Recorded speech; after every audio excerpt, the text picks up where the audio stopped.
I think that's a bit better. I want to talk about these before we get into the MBTI types. We're not gonna we're gonna come back to these. These are the Jungian 12 archetypes. I've done an entire stream on these if you're unfamiliar with them, but I think that this is something that plays a huge part in the film Encanto. And just for anyone who's not familiar, I'm gonna do just like the brief introduction to what Encanto is. It's a movie about a magical family. Everyone born into this family is gifted a magical power when they come of age, except for our main character here. When she turns of age, she does not receive a magical gift. So she's a kind of non-extraordinary person living in a household full of people who all have these crazy magical gifts. And also their house is magical. And it's kind of like living. I can't remember the exact word for when something is alive but also inanimate. But their house is kind of like a living being. And she can easily communicate with the house and it can move things around. Great film. But the main premise is she's kind of this ungifted individual in a family full of gifted people who all have some sort of intense magical quality, and I'll talk specifically about what each of those is as we go over each of the characters. Whoop, come back to that. But this is interesting because these are your Jungian 12 archetypes, and these are your quadras of archetypes. So the artist, ruler, and caregiver all fall into the providing structure archetype. The everyman, jester, lover all into the connect to others. But what's really interesting about this movie is it takes place almost entirely in this quadra of archetypes. There's a few of these down here, but these are like side characters. All the characters down here are like side characters. It takes place almost entirely in the provide structure quadra of Jungian 12 archetypes, and there's like almost nobody over here in these two quadras. It's really interesting. This is a story that's told almost entirely from a perspective that isn't something we usually see in storytelling. Typically what you see in storytelling is this quadra down here, the leave a mark quadra. What do I mean by that? Well, the hero. Most stories have a hero. Most stories have a villain. Most movies have, the hero, the villain, the sage or the magician archetype that is going to guide the hero or villain along their journey into maturity. And this movie doesn't have that. There's no hero directly. There's no villain. There's no sage or guide that's kind of bringing the person along into maturity. It's almost entirely within this quadra over here providing structure, at least the story is. And to me, I think that's something that's really fascinating. We'll talk about that as the stream unfolds. But I've blabbered enough about Jungian archetypes. Hello, anyone else who happens to be just jumping in right now. We're going to be going over the personality types of the Encanto characters here in just a moment. I would like to find... Is there a list that I could just go through that is gonna like list them without giving? Yeah, they should do. Well, tell you what, we'll go down this list because it kind of talks about the major characters, and we'll talk about them. And then if I missed any at the end, we'll go over that. So, getting started. Let's right into it. One more warning before we get started.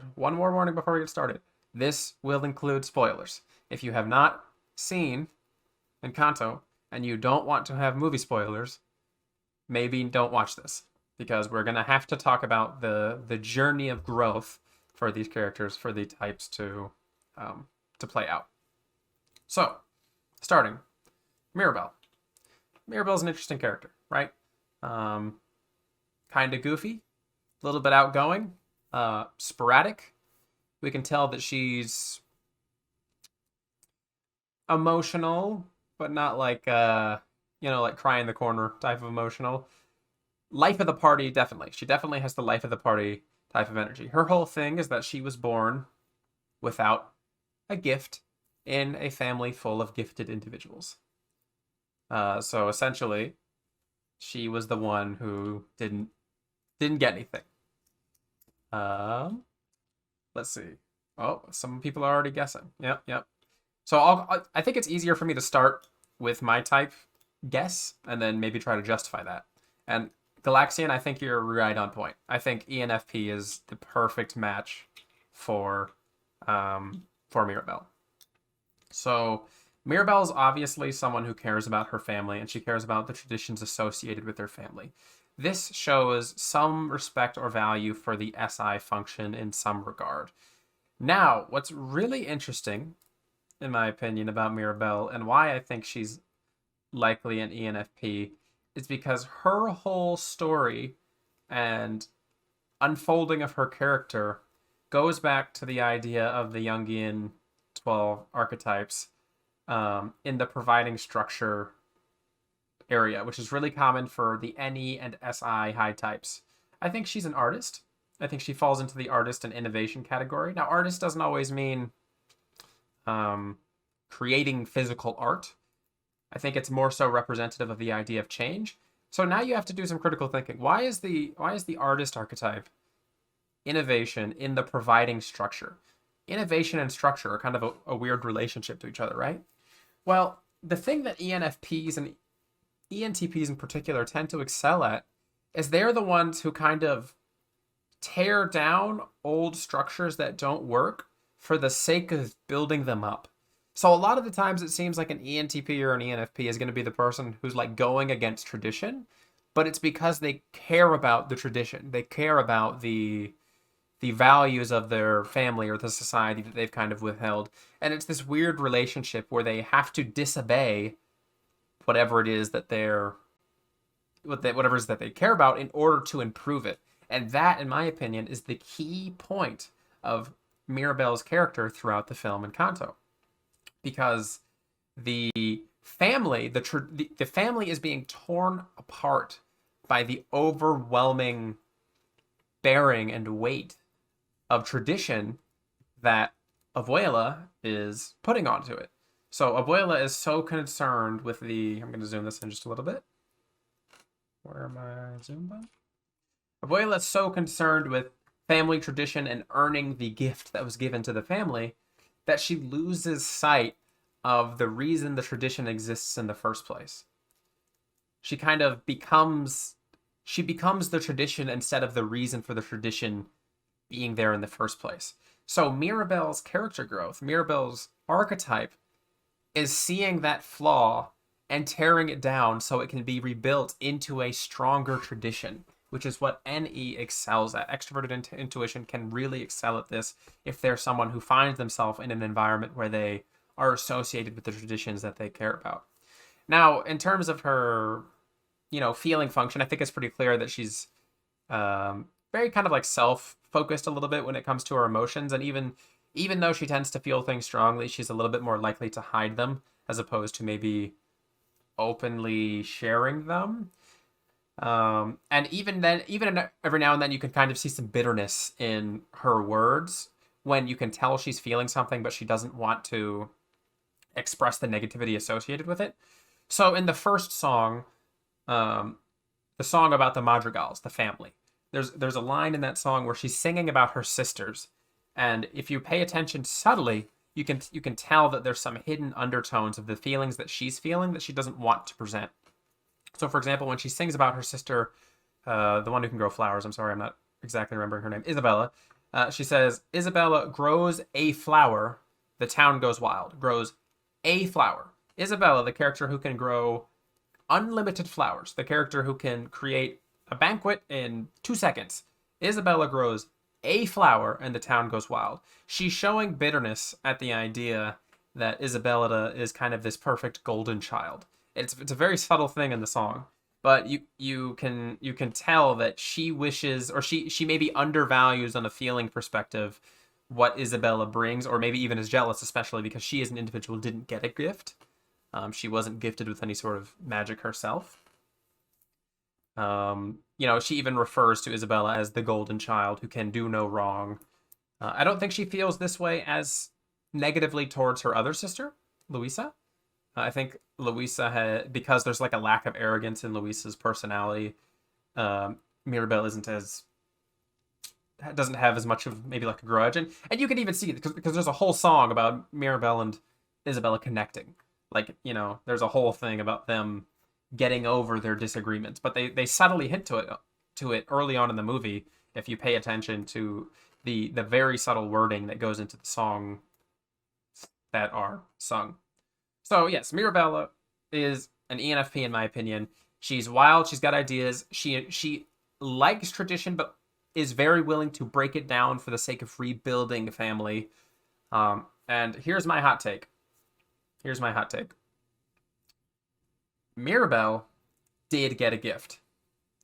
Mirabel did, in fact, get a gift. What was her gift?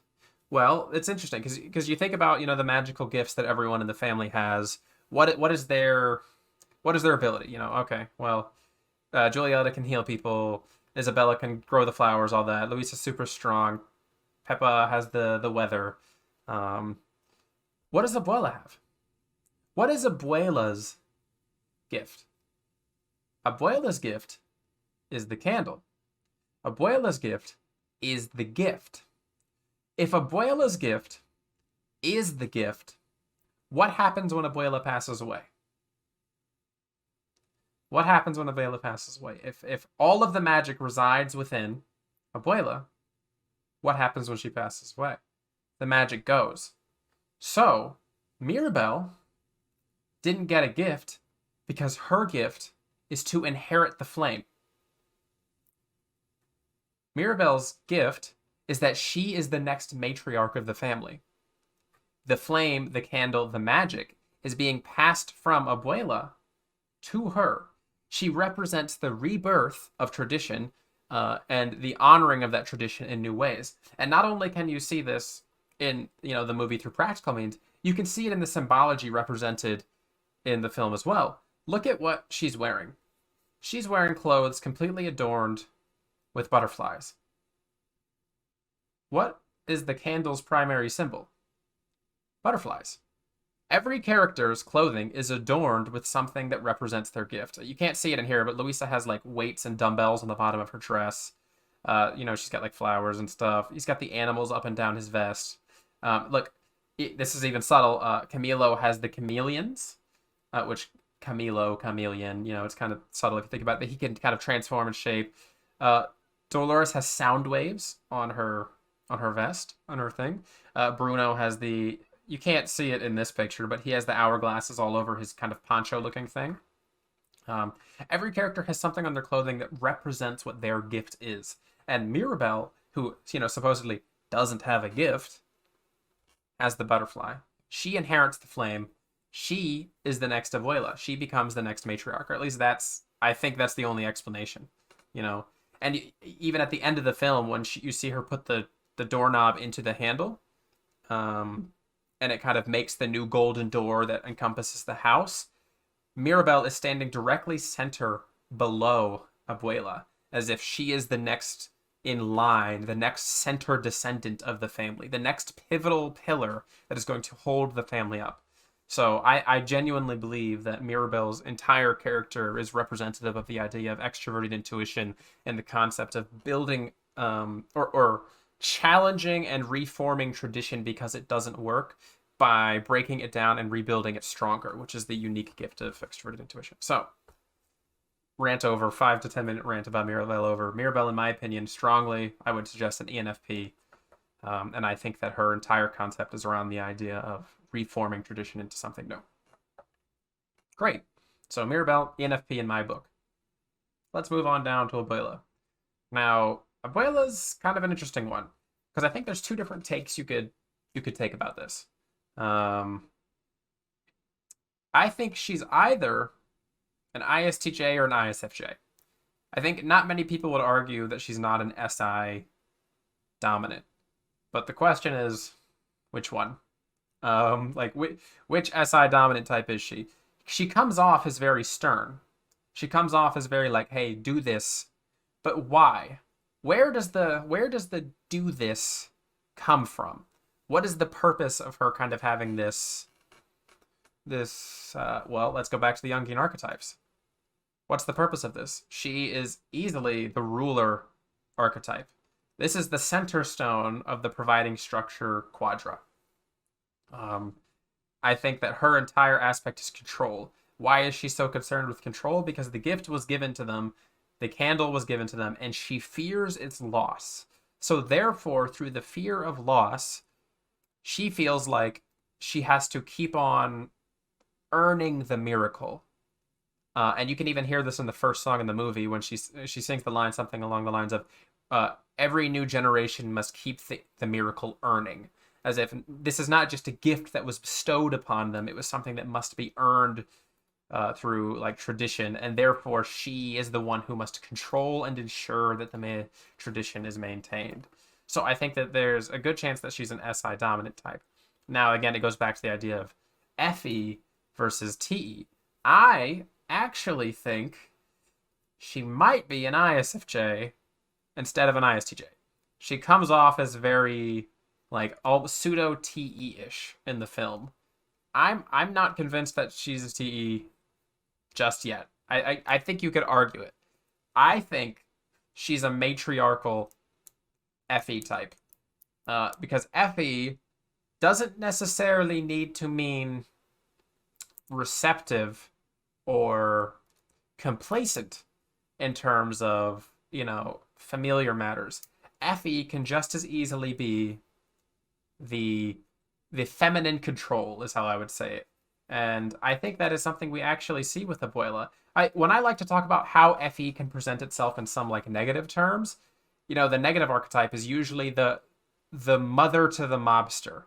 So you have like a mafia lord in films, and then he has a mother, and the mother is like the one who secretly runs the family, because even though the mafia lord runs the family, the mafia lord always listens to his mother. And FE can have this matriarchal authority associated, especially when it's paired with SI, in which you kind of have to do things for the family.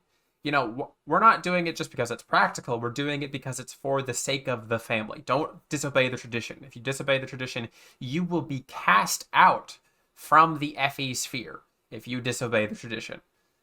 So that's, I think, what we see more so with maybe even ISFJs. I think you could make an argument for ISTJ, though. But what's really interesting is when you compare and contrast Abuela to Julieta. Because I'm just going to give a spoiler here. I think Julieta is an ISFJ potentially as well. But I think that there may be subtle differences in their archetypes. And this is something that you might even see with either Enneagram or Jungian archetypes associated with them. Whereas Abuela takes on a matriarchal or enforced version of extroverted feeling. She's enforcing the familial space, the sphere of traditions. Julieta is instead taking on more of a caregiver role. She's taking on more of a service role. She's taking on more of a, just taking care of people, making sure that they are well. And I think that is one thing that you might be able to see as a difference between even just two ISFJs. Because I absolutely think it's possible to have a ruler, structure-oriented ISFJ character. And I genuinely believe, I think that's what Abuela is.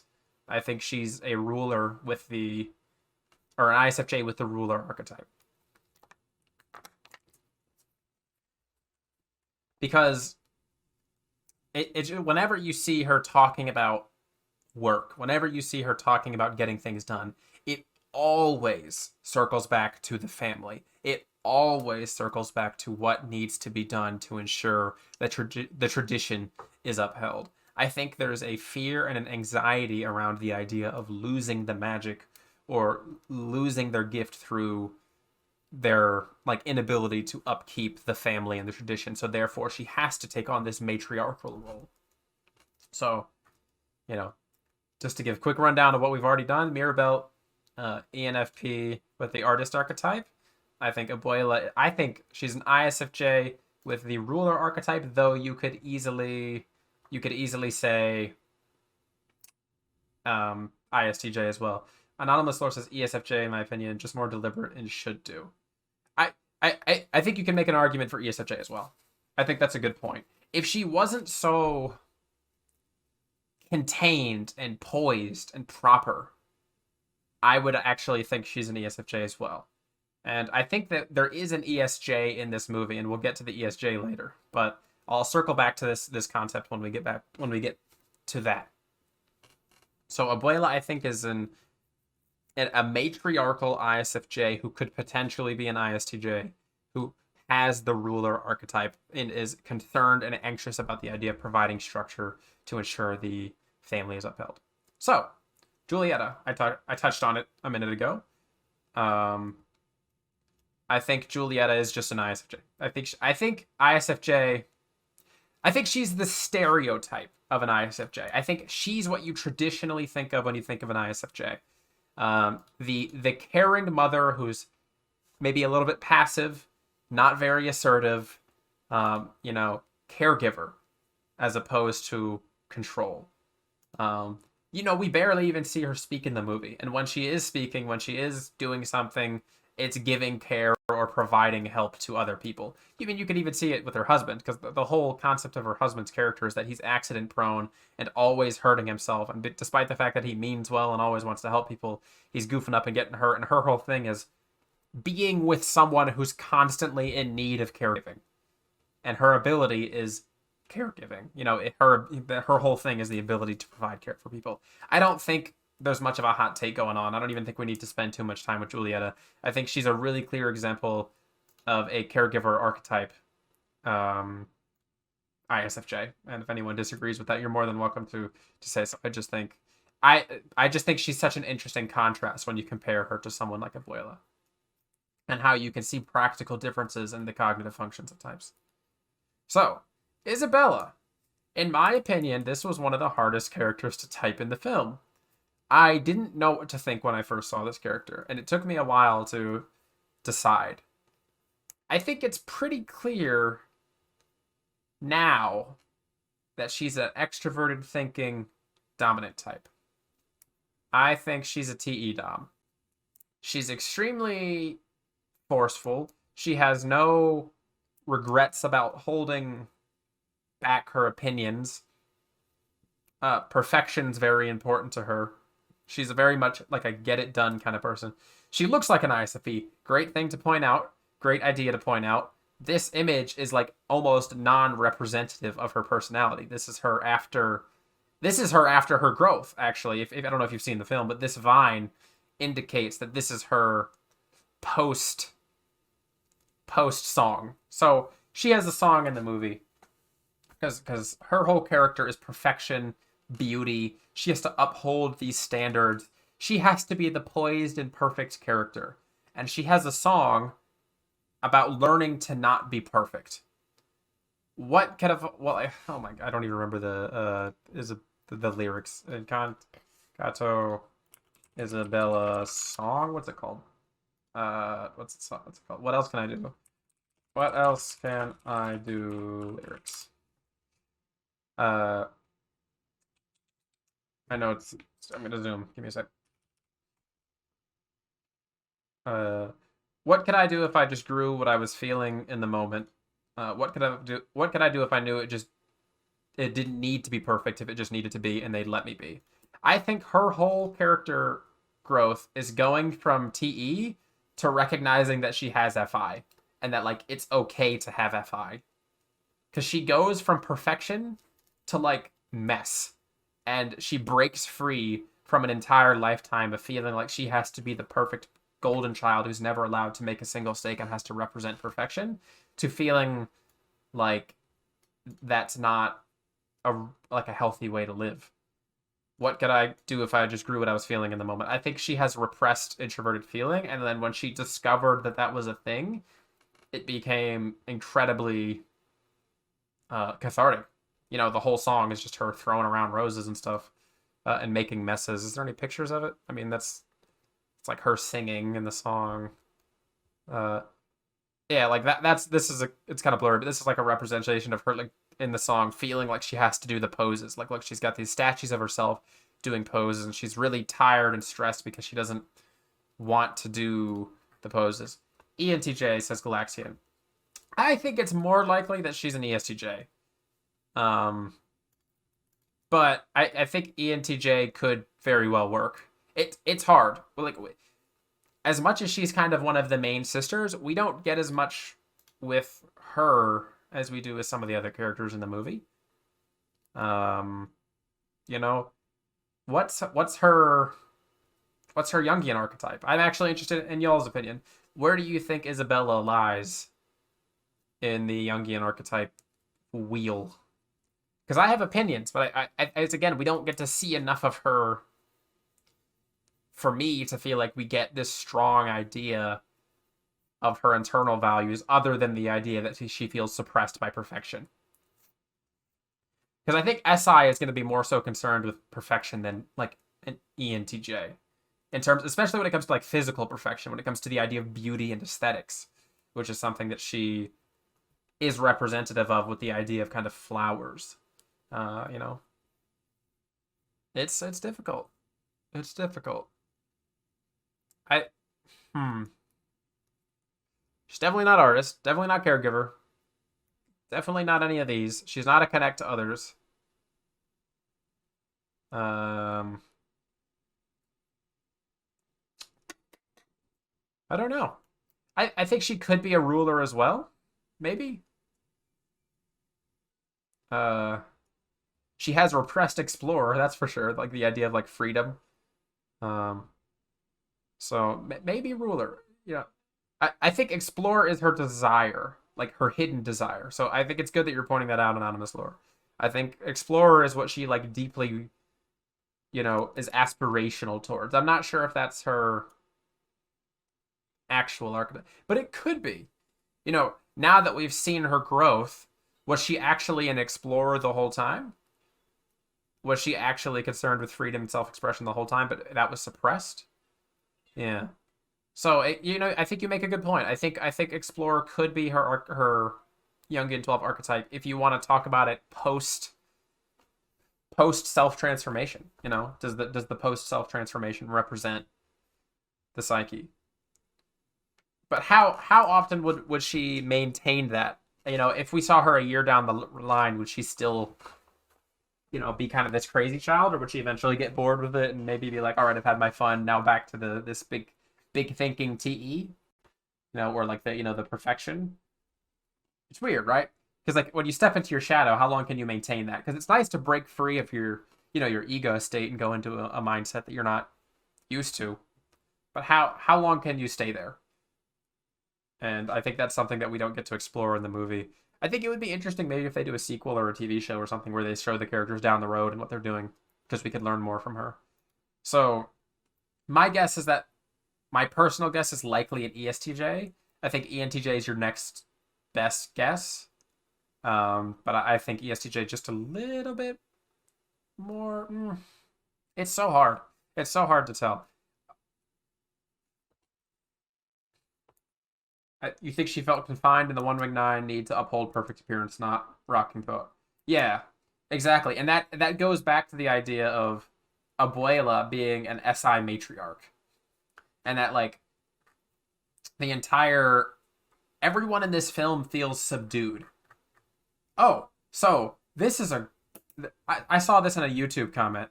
I'm not gonna play the song, but I'm gonna stop. I'm gonna stop the YouTube video in the center of the video just so I can show you a specific scene. So this is from the opening song, the Madrigal family. There's a scene where Mirabel comes out and the whole family's dancing. And at this specific point, as soon as these characters are all dancing happily, doing their own thing, and as soon as Abuela steps out onto the porch, everyone but Mirabel starts dancing to the beat instead of their own rhythm. So they all like dumb down their dance, except for Mirabel, because she's the challenger of traditions, and because they're afraid of the SI matriarchy. They're afraid of. Can I like? Twitch, are you gonna get mad at me if I turn the volume down and show this clip real quick? Look for 2 seconds. So watch them dance. Yeah, they kind of dumb down a little bit. All of the characters lose their flavor as soon as Abuela steps out onto the porch awning, whatever it is. But that's kind of the main point there, is that like all of these characters are kind of being suppressed by this heavy SI tradition, and I think that's extremely present in Isabella as well. So she could be an ESTJ, she could be an ENTJ. I think either one's up in the air. I definitely think she's an extroverted thinking dominant. She's very much a my way or the highway kind of character, and then when she's not, when she gets to step into her shadow and live that that other side for a little bit. She definitely comes off like an FI dominant for just a few minutes, which is why I think she gets along with Mirabel, who is, it's why she doesn't get along with Mirabel at first, because Mirabel and NFP might struggle with an STJ. Why are Mirabel and and Isabella conflicts to each other? Because they represent mirrors or shadows of each other. Freedom, self-expression. Don't be perfect. Be perfect. Do right. Always do the best. Like that's the clash that we see between Isabella as a character and Mirabel as a character. So Isabella's kind of up in the air when it comes to her Jungian 12 archetype. She might actually be an explorer / freedom character who's been suppressed all this time. But I do think my number one guess would be ESTJ or ENTJ. I'm gonna let it rest on that because I don't really know where else to go from there. Luisa. Oh, Luisa. This is an interesting one. Now, Luisa, I think, and again, we're kind of back to the idea that like 90% of the characters fall within this quadra right here of the Jungian 12 archetypes in this movie. I think Luisa is an ISTJ. I think she's an ISTJ caregiver. Service. I think she's a TE service provider. And that's a weird thing to think of compared to... Because we're seeing these weird archetypes in this movie, right? Like, I talked about the idea of FE control with Abuela. How I think Abuela is actually an FE type who is a ruler. And you're like, whoa, that's kind of weird. But then you think of caregiver and you're usually like, oh, FE. And it's like, no, I think Luisa's a TE caregiver. Because what does her caregiving look like? Like, why? Like, how does she express the idea that she's interested in giving care to people? By doing things and completing tasks. Tasks are the thing that are representative of her character. And kind of her whole spiritual journey is learning that, what is my worth without the ability to give care to people? Well, Anonymous Lord, you bring up a great point. I don't think she resents giving care. I think it's been pushed to the extreme. I think she likes giving care, but I think Abuela has taken everyone's natural gift and pushed it to 99% to the point where they hate it. So it's like, imagine you're an artist and you love art, but then someone locks you in a room and says, you have to give me 8 paintings a day. And if you don't, you're fired. Like, that's kind of the concept here, I think, is that she's taking what everyone's naturally good at, what their skills are. Why were they given these gifts in the first place? Because they match their personality to some extent. She took their personality, she took their gifts and said, do it all the time and be perfect at it and never make any mistakes. And, I think that's why I think Luisa is a caregiver who likes service, but she's been pushed there so far into that she can no longer enjoy it because she has to recover. She has to be allowed some sort of release or stress. Essentially all these characters have been pushed so far into the ego side of their psyche, this consciousness. They've been pushed so far into consciousness that their unconsciousness is not allowed to release itself in any healthy format. And therefore you have these explosions of uncertainty where they want to be someone who they aren't. Because, Luisa isn't someone who wants to always sit around and be lazy or relax and then occasionally work. She's someone who wants to work, but allowed to have some downtime in return. But she's never given the downtime. So because she's never given the downtime, all she wants secretly is downtime. And therefore she comes off as more of like a character who's not concerned with the service. So I think that's my explanation, is that Abuela takes all these characters, takes their gifts, and ramps them up to 99 and never gives them a break, and they become sick of their own natural gifts and talents. And it's not that they don't enjoy these things or they aren't representative of them as characters. It's that because they're pushed so far, they can't enjoy them. So I think Luisa is naturally a TE caregiver. I think she's concerned with providing structure for her family but it just, she doesn't have the healthy outlet. Okay, so that's my opinion on Luisa. Let's talk about Pepa. I like Pepa. Um, I like Pepa. I think she's one of the funnier characters in the show. And we could talk about her husband here too for a minute. I don't remember his name. I'm sorry. But we could talk about him as well. I think Peppa's a pretty clear SFP. She seems more like an ESFP to me than an ISFP. She's very kind of like externally focused, but also easily influenced by her the external world around her. Like the external world changes her mood to the point where it affects the weather around her. She can't decide for herself what she's feeling as easily. Instead, she just kind of has these strong, like, gut or instinctual reactions to the environment around her. And I think that's more representative of the ESFP character. This guy over here, I think he might be like an ESTP. Like, he's one of those characters we don't get a ton of like screen time with. He gets a few lines. I think he might be an ESTP. He's definitely like an EP.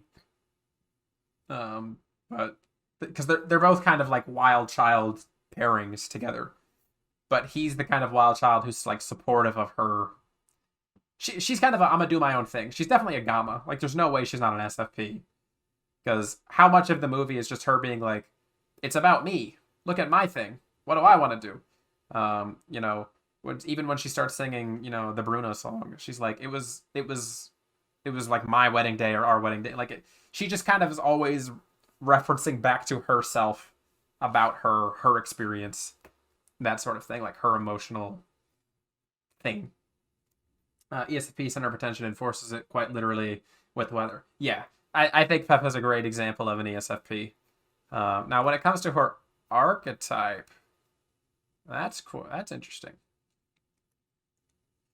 What is gamer for life? 7-foot frame, yeah. Rats along his back. What is her archetype? That's a good question. I definitely don't think it's provide structure. I think it's one of she's one of the few characters in the movie who's not a provide structure archetype. I think it's possible to say that she could be an explorer, but I think she also might be down here in the like leave a mark category. Again, we kind of just know the basics of her, like the center of attention thing. Like what does center of attention imply about someone? If I want to be the center of attention, am I on a spiritual journey or am I desiring to leave a mark? I want people to notice me. I want to be remembered.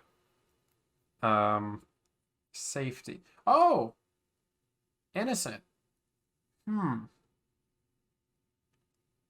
I could see that. That's possible. The innocent archetype. I don't know. She doesn't seem as she does want everything calm. You're right. Then again, if every time I got angry it thunderstormed, maybe I'd want to be calm too. It's a lot of emotional turmoil going on. Yeah, but no, I think you make a good point. I think safety's a possibility. It's hard to tell. She's definitely an ESFP. I think we're all in agreement on ESFP. What's her archetype? Well, without knowing her core motivations, it's really kind of hard to know. Because she doesn't want anything throughout the movie, right? Like, we never see her have a desire or a goal. Instead, it's more so just kind of like, I'm doing my own thing. I'm pretty happy doing my own thing. Look at me. Look at my wedding. Don't make me upset because it's going to get raining, that sort of thing. So it's hard to say, I think, what her young archetype is. But I do think she's an ESFP. I think most of us can agree. I mean, just look. Rainbows, butterflies. That's ESFP. I think the husband's an ESTP, though. I definitely think he's more on like the SE, FE side. You don't see much of like the TI in the husband. I think he's more of kind of like that playful kind of ESTP. But yeah, actually he might even just be another ESFP, to be honest. It's hard to tell. We don't get a whole ton of him. Um, but yeah, her emotions are reactive to immediate situations. I think Pepa's an ESFP. Antonio, the young one, the newest gift, the next generation.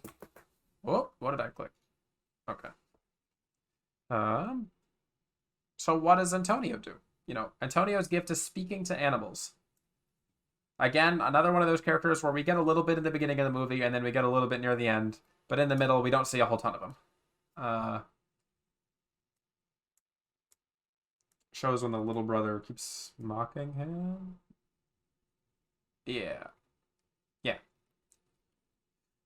Antonio, I think, I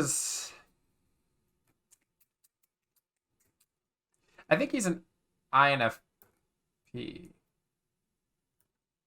I think he's an INFP. Yeah. Anonymous. Are you say INFP as well? I think so. He's also really young, so it's like we don't get a whole ton of character development in terms of like maturity because he's a child. So it's like it's really hard to type children, especially when they're being portrayed in fiction, because they're usually just kind of representative of one trait, and his one trait is kind of being shy, or like he's shy, uncertain, maybe hasn't developed his intuition just quite yet. Um, but he has this gift to like interact with things outside of himself in a very kind of like intuitive and non-physical manner, as in like he can speak to things as opposed to shaping reality in some sort of sense. I mean, you can even see it as like a differentiator between like SE versus like NE in some cases, because the NE gifts are usually more they don't impact the world as much, whereas with you see the characters who have SE, it's kind of like, oh, my environment has changed because of something that I'm feeling or whatever. Although I really don't think there's a ton of SE characters now that I look at it. Antonio, I think Antonio would be closer to maybe the innocent, but again, we didn't get to see enough because he's either like innocent or like maybe like everyman. No, I don't think he's everyman. I think Antonio might be innocent. I think he might be like the spiritual journey type of character. And I think that's what like contrasts him to maybe Pepa. It's hard to say. He also attaches himself to Mirabel. Yes, he does. And Mirabel as an ENFP, I think, would be almost like a mentor, because she's like representative of what he could be like, or maybe he like thinks himself as being like when he's older, that sort of thing. So I think Mirabel takes up a mentor role to him because she's an ENFP and he's an INFP. Oh, I don't even have a bottle. I just tried to unscrew a bottle that doesn't have a cap on it. Amazing job, me. Amazing job, me. Also, hello, anyone who's in the chat. I see we've got 16 people here. Feel free to, say something in chat. I'm more than happy to answer any questions, or if you have doubts on anything. This is all just for fun, by the way. I'm not here to die on the hill of the types of Encanto characters. So I'm just kind of like giving my opinions on what I think is going on here. Okay, so INFP. There's not much else to say about Antonio. We're gonna go on. Camilo, I think. All right, nobody has to guess this one. This one's pretty clear as day, I think. Camilo's an ENTP. It's without a doubt. Camilo's an ENTP. Like, I can't think of a reason why anyone would doubt that Camilo is an ENTP. He perfectly fits into the jester archetype.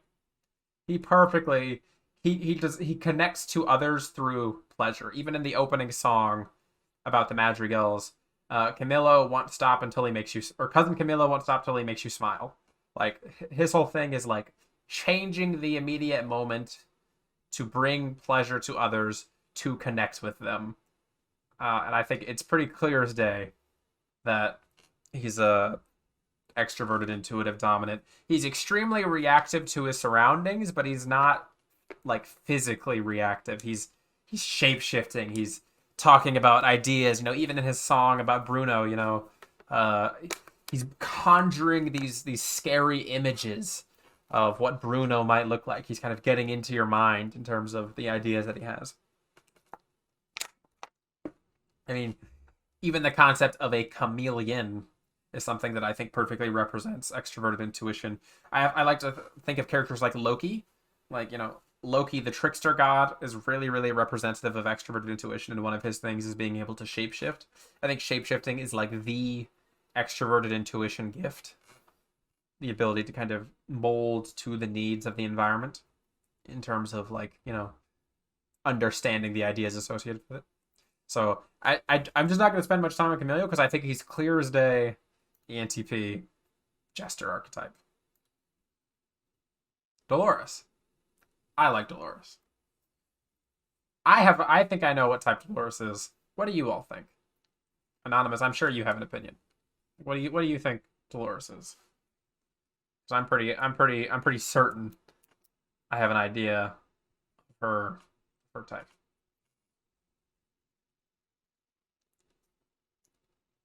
I think you may be like some seconds behind, so I'll just kind of go ahead and keep going. I think Dolores is an ISFP. I think she's an introverted gamma type. Okay, so Dolores, ISFP. Yeah,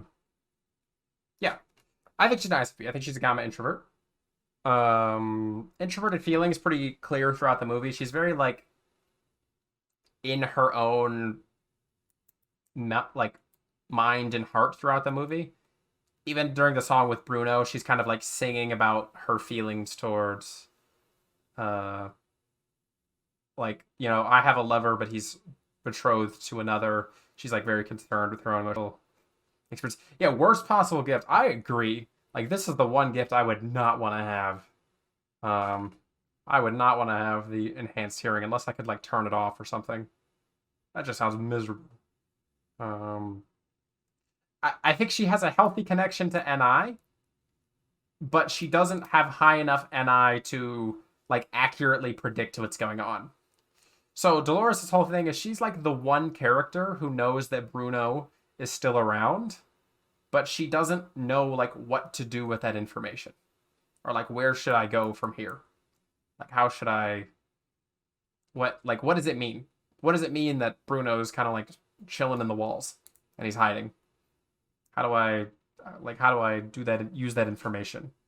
And she's very willing to like admit that she and other people around here don't understand the visions that Bruno was giving. So I think Dolores is an ISFP. We see the FI pretty clearly. She's pretty reactive to the environment. She's not always going to be tactful. Even at the end of the song, Welcome to the Madrigals, she's the one who's like, yeah, Mirabel just didn't have a gift. That sucks. And then she goes on her way. Like, that's something you would see with like an ISFP who just kind of like tells it like it is. Like, oh yeah, that's what happened. Like, this is the truth. Typical ISTP, just leaving me until yeah. So Dolores, I think she's an ISFP. Good old Bruno. Now we get into the spicy, spicy territory of Bruno. What type is Bruno? Half of you out there are gonna say INFJ. I do not think Bruno's an INFJ. I think there's no way that Bruno's an INFJ. Just because he has the gift of foresight does not mean he's an INFJ. So actually, one of the reasons I did this stream is because I did a response to a Reddit post on how would you type Bruno from Encanto. So let's go over my post. I'll kind of give you my reasoning as to why I think Bruno's not an INFJ. Let's zoom in a little. We don't talk about Bruno except when we're typing him. So I'm going to read my response so you all can kind of understand. I would type Bruno as an INFP. People like to slap the INFJ on him because he has the gift of foresight, but that's about the only relation to NI that he has as a character. It's important to remember that a huge part of his character journey is that he has the gift of seeing the future, but not the gift of interpreting it correctly. Bruno is often anxious and preoccupied with the outcomes of his visions, while having very little confidence in the sharing of them with others. An NI dominant with the gift of foresight would more likely take on some prophetic role, especially in INFJ. NI dominants tend to see themselves as the shapers of outcomes, molding down many outcomes, many possibilities, into a single focused goal based on either their FI personal desires or their FE communal ones. His attitude and behavior is relatively goofy and uncontained, as opposed to passive and observant, the communication styles typically associated with IJs. Compare and contrast to Abuela and Julieta, who are both IJs, and see the behavioral differences and even cognitive differences between these types. Creative, shy, a bit awkward, with a lack of social confidence, has some value for familial tradition, even though he's a black sheep, very common with INFPs of tertiary SI. All of these signs point to INFP to me. I don't see Bruno as an INFJ. I don't think there's any way that Bruno is an INFJ. He just doesn't show any of the NI. He doesn't show any of the FI for me. He's got the goofy exterior, the reactiveness. He still values the traditions of his family, laying out the plate, even though he's not, sitting with them at the table. He's used to kind of being this black sheep character. He's uncertain about the futures that he's predicting, even though he's able to see them. His predictions cause more problems than, positive answers most of the time because of his inability to correctly interpret and present them to others. So it's kind of like, oh, I've seen what's likely going to happen, but I don't know what to do with that information, so I'm just going to say it and hope everyone else can figure it out on their own. So I think Bruno, there's no way that he's an INFJ. I've seen some people try to say ISFJ. My voice is cracking because I'm not used to talking this much. My voice is already tired. I think, some people have tried to say ISFJ. I just don't see it. I just don't see the IJ temperament. INFJ would cut them all out forever. Yeah, either that or the INFJ would find a way to not leave in the first place. The INFJ would either leave forever or they would find a way to not leave. I couldn't see an INFJ living in the walls, wishing that they were still interacting with the people who, essentially shunned them. Now, in terms of Jungian 12 archetype, I think Bruno's an everyman, a belonging character, connects to others. His desire is to want to fit in, but he just doesn't. And that's kind of his shadow side there. Now, with INFJs, you typically see spiritual journey. You typically see sage. Sage and innocent are very common for INFJs. You rarely see INFJs over into this everyman category. Caregivers are also kind of common for INFJs. It's not super uncommon to see an INFJ caregiver service character. But I think Bruno's an INFP everyman who desires to belong. He's goofy. Now, what's interesting is when they show him, look at this image. That's an archetypal representation of a sneaky INJ character, an NI dominant. And do you know what this image is? This is someone's fabrication of what they think Bruno was like. This is Pepa telling the story of Bruno. This isn't Bruno. This is not what Bruno looks like. This is Pepa telling the story of what she thinks Bruno looks like when he comes up on the wedding day. Bruno doesn't have a big old goofy grin like that. Even when, Bruno doesn't look like that when Camilo's, representing him. He's not this scary, monster-like character. He's very that. Oh, I don't know what's going on. I'm confused. What's happening? Awkward, shy. Look at the shyness that this character represents. He's not some manipulator. He's not some mastermind. He's an awkward dude. Yeah. 1, 2, 3, 4, 5, 6, 7. Have we already gone through 8 characters? 2, 3, 4, 5, 6, 7, 8. Oh, wow, we've already gone through 10 characters. Is that most of the characters? Did I miss anyone else? Any of the main ones? We've got all the madrigals. Did we cover all the madrigals? I'm pretty sure we did. All the main ones. Anyone else help me remember? Are we missing anything important in terms of characters? We've gone through the list. So let's recap. I'm not going to give my explanations for each character, but I am going to give my recap here. If you want the explanations, just rewind back. Mirabel, ENFP. ENFP artist. ENFP artist. Innovator. Abuela. My guess is ISFJ, matriarchal, forceful SFE with a ruler archetype. With a secondary guess being ISTJ. I do genuinely think she's a ruler archetype ISFJ, though, as opposed to an ISTJ. She has a matriarchal FE. So Julieta, caregiver ISFJ. Contrast matriarch FE, caregiver FE. Matriarch FE, caregiver FE. Same functions, different way of presenting them, in my opinion. Isabella, ESTJ first choice, ENTJ second choice. I think I just slightly agree more with ESTJ. I think it speaks a little bit more to me, but I don't know. And her archetype could very well be explorer, but I think it also could just be because she seems pretty controlling too. So like she's in this weird axis between control and freedom. Like she's got this weird connection between the two. Luisa, I think she's an ISTJ. I think she is also a caregiver, but I think much like we see the differences there, we have the caregiver who has FE, and then the ruler who has FE. Instead, now we have a caregiver who has FE, and then a caregiver who has TE, or extroverted thinking.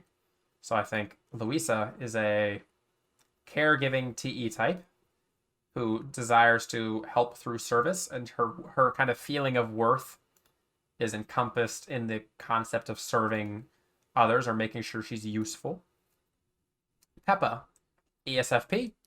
Pretty clear. I'm not going to spend a lot of time arguing that one. I think it's pretty clear she's ESFP. We weren't 100% decided on her Jungian archetype, but I think innocent's a good guess, or maybe some weird leave a mark character. But innocent might be a good one. Antonio. I think Antonio is definitely like an innocent character. For now, at least, we don't get to see him grown up, so maybe he's different when he gets older. But he's INFP. INFP, I think, is a great choice for Antonio. It seems pretty clear in his personality and characteristics. Camilo. I keep mispronouncing the character. ENTP. ENTP with the jester archetype. Dolores. ISFP. Oh, we didn't do a Jungian archetype for Dolores.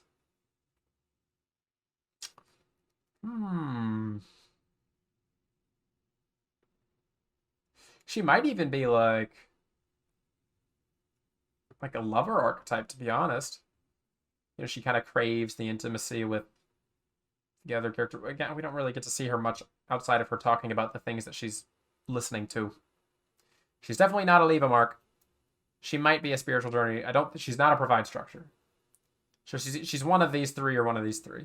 Connect to other spiritual journey. I think intimacy is a good guess. Lover / intimacy, and maybe innocent. And then Bruno, INFP. I'm not going to go over my reasonings again, but I think INFP.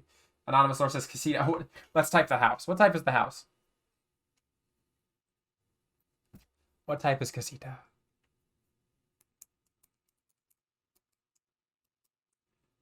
Casita is a... I want to say Casita is like a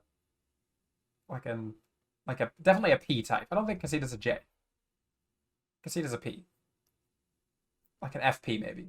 Like an ESFP or an ENFP. Maybe that's why Casita gets along so well with Mirabel. Because maybe Casita's an ENFP. Or maybe like an ESFP. I don't know. It's hard. It's hard to type a house.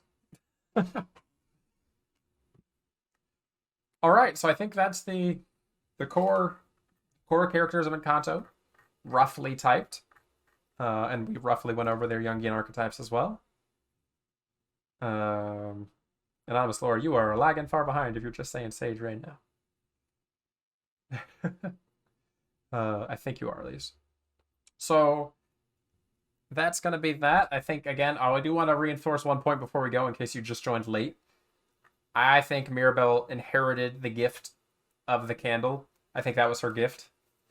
So while the movie says that Mirabel didn't get a gift, I think that her whole thing is that she's going to be the next matriarch of the family. So the candle will be passed down to her because Abuela doesn't have a gift either other than the candle. And what happens if she dies? The gift goes away. So therefore, someone has to inherit the gift. And I think Mirabel is the inheritor of the flame. She's Gwyn, Lord of Cinder from Dark Souls. Or no, she's the undead, the chosen undead. She inherits the flame. She's traveling. Oh, it's okay. No worries. But okay. I think that was a good stream. I think that was a good test for the big webcam. I think this webcam looks nice. So I'm going to go ahead and wrap up there, I think, because I didn't want this to be too long of a stream. Just wanted to test the cam. Thanks so much for stopping in. This was all just for fun. So thanks for tuning in. I will see you all next time. Bye-bye.